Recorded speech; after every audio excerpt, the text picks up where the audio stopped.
난 영원히 변함없네. 내 영혼 잠잠히 주님을 기다리네.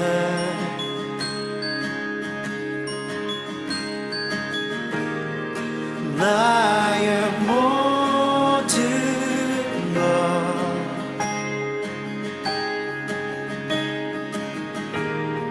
새롭게 되리.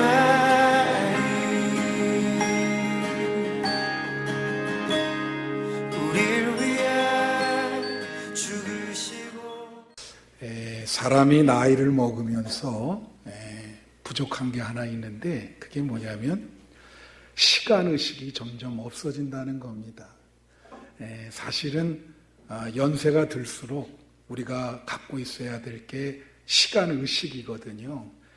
제가 지난번에 말씀을 드렸지만 시간의식이라는 건 그런 거예요.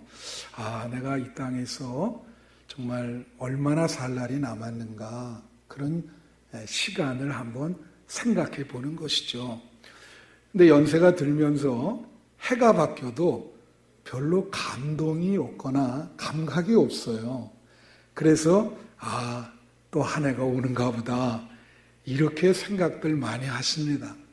그것은 신앙적인 태도는 아니죠. 우리가 한 해를 보내고 한 해를 맞이하면 어떤 생각을 갖고 있어야 되냐면, 나에게 귀한 시간이 또 왔는데 이제 작년에 내가 시행착오를 하고 많은 실수가 있었지만 올해는 내가 좀 귀하게 살아야 되겠다, 소중하게 살아야 되겠다, 이런 결심이 필요합니다.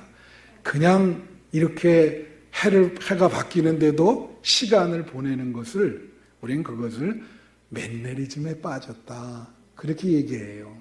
그래서 사람은 해 아래 새 것이 없습니다. 그냥 적당히 되겠지, 그렇게 하고 이제 한 해를 출발하죠. 그러니까 그런 분들에게는 죄송합니다, 해 바뀌는 것이 아무 의미가 없어요. 그래서 새해 여러분, 우리가 적어도 한 살을 더 먹고 이제 한 해가 시작됐는데 어떤 생각을 가셔야 되냐면, 새해에 좀 영적인 결심이 필요합니다. 내가 2019년에 어떻게 살아야 될까, 그런 생각을 좀 해볼 필요가 있어요. 1월 달에는 좀 그렇습니다. 그리고 새해 또 소원이 좀 있어야죠. 새해에 내가 좀 이런 일이 성취됐으면 좋겠다. 소원도 없으면 어떻게 되겠어요? 여러분, 2019년에 여러분이 세운 소원이 반드시 이루어지시기를 바랍니다. 그리고 새해를 출발하면서, 그래서 사람들이 그러잖아요. 어른들에게 덕담을 좀 해주십시오. 그 말은 새해를 살아갈 수 있는 어떤 지혜를 달라, 그렇게 얘기를 하는 거거든요. 그래서 오늘 이 본문에 보면 말이죠, 다윗의 시인데 새해를 출발하는 우리 믿음의 자세에 대해서 나와 있습니다. 우리가 새해를 어떻게 출발하고 어떤 믿음으로 새해를 살아갈까? 저는 그래서 오늘 본문에 근거해서 여러분에게 3가지로 말씀을 드리려고 합니다. 첫째는 새해에 여러분이 이루려고 하는 모든 것들, 생각하고 계획하는 모든 것들을 하나님께 맡기시라는 겁니다. 그래서 오늘 본문 말씀에 3절에 보면 이런 말이 있어요. 여호와를 의뢰하고 선을 행하라. 땅에 있는 동안 하나님의 성실하심으로 먹을거리를 삼으라. 그렇게 얘기하고 5절에 보면은 내가 내 길을 여호와께 맡기라. 그를 의지하면 그가 이루시고, 그렇게 나와 있습니다. 근데 여기에 중요한 표현이 있어요. 성경이 이 문학적으로도 수사학적으로도 아름다운 비유를 많이 하거든요. 뭐라고 얘기를 하냐면, 하나님의 성실하심으로 너의 먹을거리를 삼아라. 여러분, 먹을거리가 뭐예요? 인간은 먹기 위해서 산다, 그런 말이 있어요. 이 먹을거리라고 하는 것은 생존을 의미합니다. 예. 생존을 여러분 어떻게 합니까? 여러분 사람들이 생존하기 위해서 어떻게 해요? 노력도 많이 하고 실력도 많이 쌓고, 그죠? 젊은 사람들은 스펙을 많이 쌓아요. 예? 스펙을 쌓아서 경쟁에서 이기려고. 예. 그렇지만 요즘 얼마나 경쟁이 심합니까?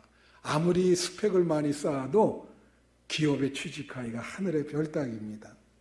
그게 먹을거리거든요, 사실. 경제적인 그 수장하는 사람들이 신년 담화에서 뭐라고 그러냐면 앞으로 미래에 먹을거리가 없어서 걱정이다. 산업에 뭐 이런 게 새로운 게 나와야 되는데 그런 게 없어서 그걸 먹을거리로 표현을 하는 거예요. 예. 그래서 근데 여기 본문에 뭐라냐면 하나님의 성실하심으로 먹을거리를 삼아라 그랬어요. 그게 참 대단한 표현인데 이 말은 뭐냐면 여러분의 생존을 하나님께 맡기라는 거예요. 맡기라. 예. 여러분 제가 한번 TV에서 다큐멘터리를 본 적이 있어요.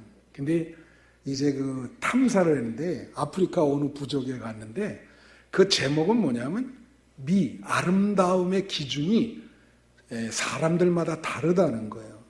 그러니까 아프리카 어느 부족에 갔는데요. 이제 젊은 사람들이 연애를 하고 결혼을 하잖아. 근데 어떤 남자가 인기 있냐? 어떤 남자가 인기가 있냐면은 뚱뚱한 남자가 인기가 있는 거예요. 그 마을에서는. 그 부족에서는. 그러니까 뚱뚱한데 그 정도로 뭐 저처럼 뚱뚱한 이 정도는 안 되고 거의 뭐 100kg 넘어가는 이렇게 살이 찌워야 처녀들이 막 3, 4명씩 달라붙어서 결혼하자고 난리를 피는 거예요. 그래서 왜 이 부족에겐 그런 일이 있었는가? 그래서 이제 인터뷰를 했는데 그 추장이 나와서 하는 말이 여자들이 생각하기를 이 뚱뚱해야 힘이 있다고 생각한다는 거예요. 그래서 밭일을 열심히 힘이 있어야 해서 먹을거리를 많이 생산할 것이다. 그래서 뚱뚱한 사람을 연애를 하고 남편으로 택한다는 거죠. 여기 보니까 그쪽에 가면 결혼할 사람이 하나도 없네요. 다 이렇게 말해줬어요. 근데 현대적인 입장에서 보면 정반대예요. 현대는 어때요? 오히려 뚱뚱하면은 너무 뚱뚱하면은 이 사람 무슨 병 있나? 예, 그렇게 보죠. 그러니까 기준이 다르다는 거지. 그래서 그쪽에 있는 사람들은 결혼하고 가정을 이루려고 밥을 얼마나 먹어야 되는지 몰라요. 청년들이 하루 종일 먹어요. 이 몸을 불리기 위해서. 그래야 결혼이 되니까. 오늘날 우리 문화를 보는 거죠. 스펙을 많이 쌓아야 자기 노력 그걸로 먹을거리를 삼는 거예요. 근데 성경은 정반대로 얘기해요. 뭐라고 얘기합니까? 하나님의 성실하심으로 먹을거리를 삼아라. 여러분 마태복음 6장에 보면 이런 말씀이 있어요. 무엇을 먹을까? 무엇을 마실까? 무엇을 입을까? 걱정하지 마라. 먼저 하나님 나라와 그 의를 구하라. 그러면 이 모든 것을 너희에게 더해 주시리라. 여러분 이 하나님의 말씀이 믿어지십니까? 이게 되게 중요한 거예요. 이게 믿어지면 하나님의 성실하심으로 먹을거리를 삼는 거야. 이게 믿어져야 되는데 쉽지 않아요. 예? 무엇을 먹을지 그거 걱정하지 말고 먼저 하나님 나라를 추구해라. 그러면 하나님이 이 모든 것을 더해 줄 것이다. 여러분 제가 언제 한번 얘기했지만 옥하는 목사님이 쓰신 안아주심이라는 책이 있어요. 제가 병들었을 때 그 책 읽고 은혜를 많이 받았는데 거기 보면 콕스 부부에 대한 이야기가 나옵니다. 미국의 어느 교회에 콕스 부부라는 집사 부부가 있었어요. 근데 이분이 좀 오랫동안 직장 생활 하다가 그만 50대 중반에 실직을 하게 됩니다. 실직을 하니까 이제 실직하는 날 집에 와서 자기가 믿음이 있기 때문에 가족들, 자녀들 모아놓고 바로 마태복음 6장에 있는 말씀을 읽는 거예요. 먼저 그의 나라와 그의 일을 구하라. 그러면 이 모든 것을 너에게 더해 줄 것이다. 그러면서 자녀들을 안심시켰어요. 안심하라. 하나님이 책임져 줄 것이다. 그런데 이제 받은 그 돈 회사에서 그만둘 때 그거 지금 몇 개월 지났는데 거의 다 이제 소진돼 가는 거예요. 그런데 마음으로는 걱정이 됩니까? 안 됩니까? 그 식구들을 다 보고 있지. 그런데 야, 이거 참 어떻게 하면 좋겠나. 점점 돈은 없고 이제는 생존이 어려운 그런 게 오는 거예요. 거기서 이제 믿음의 시험이 생기는 거죠. 이게 쉽지 않은 거죠. 그런데 계속 기도했어요. 자녀들한테 우리 그래도 이 말씀을 믿고 기도하자. 그랬더니 친척이 걷어가지고 또 한 1,000불 정도 갖다 주고, 또 친구들이 또 걷어서 갖다 주고, 교회 성도님들이 또 걷어서 갖다 주고, 그래 떨어질만 하면 하나님께서 만나를 주시는 거예요. 그러니까 좀 불안하지만 전혀 의심하지 않고 그 말씀을 그대로 하나님이 그래도 분명히 생존을 하게끔 인도하실 것이다. 그걸 믿었어요. 어느 날 갑자기 친구한테 연락이 왔습니다. 너한테 꼭 많은 직장이 생겼다. 어서 와라. 그래서 취직이 된 거예요. 거의 한 7, 8개월 후에. 그래서 첫 출근을 하고 난 저녁에 또 아이들 모아놓고 자녀들 다 모아놓고, 야, 하나님이 이 말씀에 대해서 약속을 지키지 않았냐. 얼마나 감사하냐. 그것이 바로 믿음입니다. 하나님의 성실하심으로 먹을거리를 삼으라. 여러분, 2019년에 생존에 대해서 걱정하지 마시고 하나님이 성실하게 여러분을 돌보실 테니까 하나님을 붙드시는 여러분 되시기를 바랍니다. 또 여기 5절에 보면 뭐라고 나와요? 내 길을 여호와께 맡기라. 그를 의지하면 그가 이루시고. 여러분, 여러분의 길을 하나님께 맡기라는 건 뭐예요? 하나님이 여러분을 향한 계획과 뜻이 있다는 겁니다. 그 길을 하나님이 인도한다로 가면은 틀림이 없다는 거예요. 여러분, 하나님께서 기뻐하는 분들이 있습니다. 교회에서 어떤 분을 하나님이 기뻐할까요? 믿음이 있는 사람을 기뻐하죠. 히브리서 11장 6절에 나오죠. 하나님의 살아계심을 믿는 사람을 하나님은 기뻐하신다. 그죠? 또 어떤 사람 기뻐해요? 회개하는 사람 기뻐합니다. 왜냐하면 사람들이 회개하는 게 어려워요. 참 드뭅니다. 근데 회개를 하면 눈물로 회개할 때 하나님이 기뻐합니다. 정말 그 영혼을 받으시고 함께 하시고. 또 하나님이 기뻐하는 사람이 있는데 그게 요새 우리 잠언서를 공부하는데 잠언서의 주제가 지혜거든요. 여러분, 솔로몬이 1,000번제를 드리고 나서 소원을 말아버리니까 뭘 달라 그랬어요? 지혜. 지혜가 뭔지 아세요? 지혜는 하나님의 뜻을 깨닫는 사람. 그게 지혜예요. 그래서 하나님은 지혜로운 사람도 기뻐하세요. 왜냐하면 하나님의 뜻을 잘 분별하고 깨달으니까. 솔로몬이 그걸 달라는 거예요. 여러분, 새해에 하나님의 뜻을 잘 분별하시고 여러분의 길을 하나님께 맡기십시오. 하나님이 여러분을 인도하시고 여러분은 지혜로운 사람이 되실 줄로 믿습니다. 두 번째로, 새해는 하나님만을 기뻐하는 여러분 되시기를 바랍니다. 오늘 말씀의 4절에 보면은 뭐라고 나오냐면 여호와를 기뻐하라. 그러면 내 소원을 이루어 주신다. 하나님을 기뻐할 때 하나님께서 우리의 소원을 이루어 주신다는 거예요. 여러분, 2019년에 출발하면서 소원이 있을 거 아니에요? 그 소원이 이루어지려면 하나님을 기뻐하셔야 됩니다. 제가 여러분에게 말씀드리죠. 여러분, 이 예배에 참석해서 예배 드리는 것이 기쁘십니까? 예수님 믿는 게 기쁘세요? 예, 그게 중요해요. 이런 것을 뭐라냐면 영적인 기쁨이라 그래. 이거는 세상적인 기쁨이 주는 것과는 종류가 달라요. 여러분, 세상 사람들이 기쁨을 얻을 때 대부분 뭘 얻고 있습니까? 예? 예를 들면 뭐 건강이라든가 재정적으로 뭐 돈을 얻는다든가 좋은 환경이라든가. 제가 늘 말씀드리지만 기쁨은요, 크기보다 자주 일어나야 돼요. 빈도수가 중요한 거예요. 근데 모든 기쁨에는 근거가 있습니다. 근거가 없는 기쁨은 없어요. 예를 들면 어떤 중학교 학생이 집에 막 엄마 소리 지르면서 들어와요. 그래서 엄마가 뭐라고 얘기했냐면, 야, 너 왜 이렇게 기분이 좋냐? 그랬더니 뭐라고 얘기했냐면, 엄마, 나 100점 맞았어요. 그 100점 맞으니까 얼마나 기분이 좋아.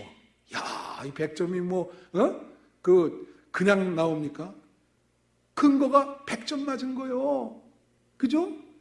만약에 여러분 자녀가 아주 인류대학에 들어갔어. 그리고 이 엄마는 난리 납니다. 아, 우리 아들이 말이에요. 그래서 막 떡도 돌리고. 그것 때문에 기쁜 거죠. 기쁨에 근거가 있단 말이에요, 다. 어떤 사람 갑자기 로또에 맞았어. 로또 맞을 확률이 번개 맞는 확률이랑 똑같다는데, 그거 알아요? 로또 맞았는데 너무 기뻐가지고 쇼크 맞아서 죽었어요. 예? 그런 일 미국에서 진짜 있었습니다. 예. 그 기쁨의 근거죠. 근데 여러분, 기쁨의 근거가 애매모호한 게 있어요. 그게 영적인 기쁨인데, 성경에 보면 뭐라고 나오냐면, 고난을 받는데 기뻐하라. 아니, 이거 지금 죽게 생기는데 아파서 주님이 뭐라고 말씀하시냐면 기뻐하라는 거예요. 그 고난을 기뻐하라. 사실 그 기쁨의 근거가 안 되잖아요. 영적인 기쁨은 바로 그런 거예요. 예? 기쁨의 근거가 달라요. 우리 기쁨의 근거는 바닥으로 가면 결국은 하나님입니다. 하나님이 우리를 구속해 주시고, 하나님이 우리를 사랑해 주시고, 하나님이 인도한 거에 대해서 그것이 우리의 기쁨의 근거가 돼야 된다. 그 기쁨이, 영적인 기쁨이 2019년에 여러분에게 임해야 되고, 그 기쁨은 세상이 주는 것과는 전혀 다른 기쁨이에요. 그 기쁨을 한번 여러분 맛보보세요. 바꿀 수가 없죠. 하나님만을 기뻐할 때. 예? 여러분, 예배, 2019년의 예배 생활이 여러분에게 기쁨이 되시기를 축원합니다. 예? 그럴 때 뭐라고 얘기하세요? 이렇게 예배와 하나님이 여러분에게 기쁨이 될 때 여러분의 소원을 하나님이 이루어준다는 거예요. 할렐루야. 여러분, 소원이 있잖아요. 그걸 이루려면 하나님을 기뻐하라. 예배를 기뻐하라. 그러면 하나님이 여러분의 소원을 이루어 주신다. 마지막 세 번째가 있습니다. 세 번째는 하나님만을 소망하라. 하나님만을 바라볼 때에 하나님께서 너를 인도하시고 또 너에게 땅에 머무는 동안 땅을 차지하게 될 것이다. 그게 9절 말씀에 있어요. 9절, 오늘 말씀의 9절에 보면 뭐라고 하냐면, 너는 하나님만을 소망하고 바라볼 때에 땅에 머무는 동안 땅을 차지할 것이다. 여러분, 땅을 차지한다는 게 뭐예요? 땅을 차지한다는 것은 여러 가지 뜻이 있어요. 여러분의 삶의 문제가 해결되는 거예요. 또 기도가 응답되는 거예요. 또 하늘의 복을 받아서 여러분의 삶의 터전이 지경이 넓혀지는 거야. 그게 땅을 차지하는 거거든요. 2019년에 여러분의 삶의 터전이 넓혀지기를 축원합니다. 그게 땅을 차지하는 거거든요. 근데 뭐라고 했냐면 여호와를 소망할 때, 하나님만 바라볼 때, 하나님만을 소망할 때 땅을 차지한다는 거예요. 여러분, 소망이 뭘까요? 소망과 희망은 뭐가 다를까? 소망은요, 약속을 기다리는 거예요. 그러니까 약속이 있어요, 먼저. 여러분, 성경에 보면 하나님께서 우리에게 약속을 하십니다. 구약은 옛날 약속이고 신약은 새로운 약속이라는 뜻이거든요. 여러분 개인에 대해서도 약속이 있어요. 여러분 기도할 때 하나님이 음성으로 여러분의 미래에 대해서 약속한 것이 있는 줄로 믿습니다. 그 약속을 기다리는 것이 소망인 거예요. 희망은 약속이 없어요. 그냥 희망사항이야. 아니, 남녀가 연애를 했습니다. 남자가 군대를 갔어. 군대 가면서 남자가 뭐랬냐면 내가 제대하면 반드시 너랑 결혼하겠다. 그러면 약속을 했어요, 안 했어요? 했으니까 그 약속이 이루어지기를 기다려요. 그게 소망이야. 근데 약속도 안 하고 갔어요. 어떻게 될지 몰라. 그건 희망사항. 안 될 확률이 커. 그죠? 그래서 여기에 하나님을 소망하라. 하나님이 해주신 약속을 기다리라는 거야. 그것을 바라보라는 거야. 그러면 하나님께서 땅을 차지하게 해줄 것이다. 여러분, 한비야라는 사람이 있어요. 한비야라는 사람. 우리 딸이랑 동급생이었는데 같이 공부했는데 이 한비야라는 사람이 월드비전의 그 세계를 돌아다니면서 월드비전의 그 대사 역할을 했거든요. 이분이 쓴 책 중에 지도 밖을 행군하라라는 그런 책이 있어요. 거기에 보면 어떤 얘기가 나오냐면 이분이 아프리카 이렇게 부족마다 다니면서 곡식의 씨앗을 나눠줘요. 왜냐하면 그들이 그런 농사 같은 걸 잘 못 짓기 때문에 굶어 죽는 사람이 많은 거예요. 아직도 거기는 굶어 죽는 사람이 많아요. 제가 케냐에 우리 조항건 선교사라고 잘 아는 분도 있는데 그분은 계속 샘물, 우물 파주는 물 사정이 안 좋아서 그것만 해요. 근데 곡식을 이렇게 나눠주는데 나눠주다 보니까 없어가지고 여기까지만 나눠주고 그 다음 마을은 부족은 못 나눠준 거야. 근데 그 다음에 갔더니요, 그 곡식 씨앗을 못 나눠준 부족은 거의 다 죽은 거예요, 어른들이. 못 먹어서. 근데 곡식을 나눠준, 그 씨앗을 나눠준 부족들은 거의 다 생존했어. 근데 그 중에 하나 특이한 게 뭐냐면은, 곡식의 씨앗을 나눠줬는데, 이 부족은 그것을 심었는데, 농사 기술도 부족하고, 환경이 너무나 가물어서 열매가 하나도 수확을 못한 거예요. 하나도 못했어. 근데 이 사람들은 하나도 죽지 않고 살아있어요. 그러면 곡식 안 나눠준, 씨앗을 안 나눠주는 부족이랑 똑같은데 거기는 다 죽고 왜 여기는 살아있을까? 이 사람들은 그 열매가 날 것이다 소망을 갖고 있었던 거예요. 그러니까 그때까지 어떻게든지 이게 분명히 열릴 것이다. 그런 생각을 갖고 있으니까 죽지 않은 거야. 여러분, 소망이 없으면 사람 생애는 참 어렵습니다. 힘들어요. 소망이 바로 여러분의 생명력인 거예요. 무엇을 바라느냐, 무엇을 소망하느냐, 굉장히 중요해요. 하나님을 소망하게 될 때 땅을 차지할 것이다. 이런 말씀 맞추면서 이사야 40장 29절부터 31절에 이런 말이 있어요. 여러분 이거 꼭 새해를 출발하면서 암기하시기 바라요. 뭐라고 나오냐면 피곤한 자에게 능력을 주시고 무능한 자에게 힘을 더하여 주시느니라.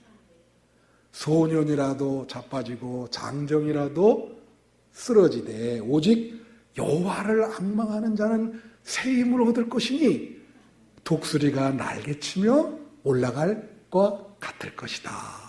할렐루야. 여러분 여기 뭐라고 나옵니까? 장정이라도 쓰러진다, 자빠진다 이거예요. 무너진다 이거예요. 장정은 뭐예요? 힘이 센 사람이에요. 육척 거구라 그러잖아요. 장정. 이 사람도 쓰러진다 이거예요. 그렇지만 하나님은 피곤한 자에게 뭘 줘요? 능력을 주십니다. 예? 그리고 무능한 자에게 뭘 줘요? 힘. 하나님이 그렇게 준다는 거예요. 2019년에 여러분 피곤한 분들 하나님께서 주시는 능력을 받으시길 바랍니다. 내가 무능하다. 하나님이 주시는 힘을 받으시길 바라요. 이게 삶의 문제 해결이에요. 이게 중요한 거예요. 그럴 때 하나님께서 새로운 힘을 주시는데 그것은 독수리가 비상하는 힘을 너희에게 줄 것이다. 할렐루야. 여기서 악망하다. 악망이라는 게 뭔지 아세요? 망자가 소망망자예요. 이게 망망. 앙. 사모하며 소망한다. 여호와를 사모하며 소망하는 자에게 새 힘을 준다. 하나님을 소망하는 자에게 하나님께서 여러분에게 새로운 힘을 줄 줄로 믿습니다. 이 한 해를 믿음을 가지시고 하나님을 바라보면서 자신감을 갖고 출발하는 여러분 되시기를 축원합니다. 기도하겠습니다. 우리 한 3분 동안만 우리 2019년에 영적인 기쁨이 있게 해달라고 또 하나님만 기뻐하고 소망하게 해달라고 기도하겠습니다.